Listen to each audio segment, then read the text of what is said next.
Hey guys, what is up, and I welcome you to a new episode of the League of Myths series. As usual, please don't forget to throw in a like if you end up enjoying this episode.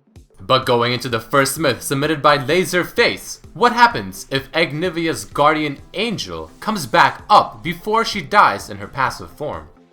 So this myth was actually somewhat difficult to test because the timing has to be so precise in order to get this to work the way it should, which is to have the guardian angel be active once again, but only when she's in her egg form. But as we finally get it in this clip, you can see that the egg form and the guardian angel seem to activate at pretty much the same time, and I come back as a regular Anivia, but both my GA and my passive are on cooldown. But what if we were to test it in a slightly different scenario? Trying to kill me in the egg form as the egg form itself is about to finish. Pretty much trying to give Guardian Angel less time to activate. And as it happens there, you see I respawn for about half a second randomly, and then the GA procs because again the egg form did die, and then I come back again as Anivia. And finally, just one more test case scenario. In this one, we try to kill me in the egg form as fast as possible, because my egg form takes 6 seconds, while Guardian Angel takes 4. And as I finally die, it seems like Guardian Angel does prog just before my egg is fully finished, and it activates and I instantly respawn as Anivia, but my passive is of course still on cooldown. So it seems like both do activate and you will eventually end up respawning as Anivia. The second myth submitted by Raven Labro: if Fizz ults Yasuo who ults a target, how does the shark from Fizz's ultimate interact with Yasuo's ultimate?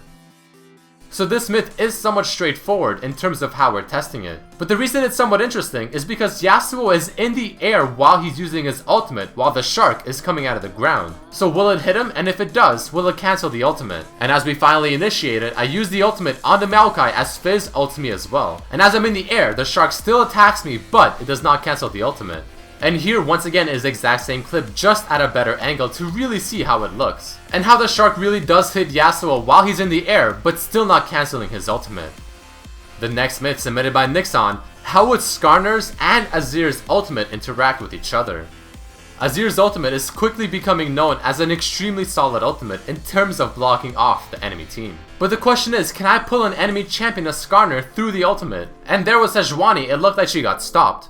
So we decided to test it once again, but with better results. And this time, as Azir throws out his ultimate, I try pulling a Sejuani through, but it seems like the soldiers would simply not allow it, and they keep knocking her back even though Skarner continues walking the other way.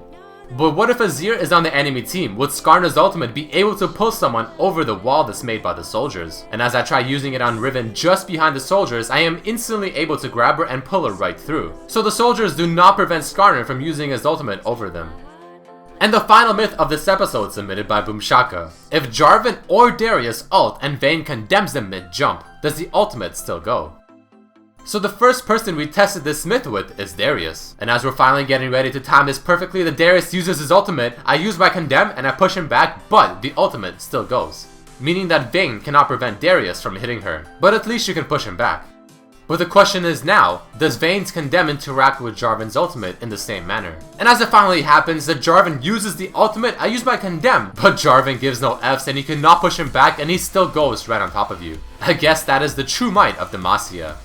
Alright guys, that unfortunately does mark the end of this episode of the League of Myths series. If you did enjoy it, please don't forget to throw in a like and share it with your friends. You can also have a chance to be featured in the next episode as well. All you have to do is submit your own myth, either underneath this video in the comment section, on my Facebook, Redmercy LOL, or my Twitter page, Redmercy LOL, just as well. But with that being said, I hope you guys did enjoy this episode and hope to see you next time. Peace.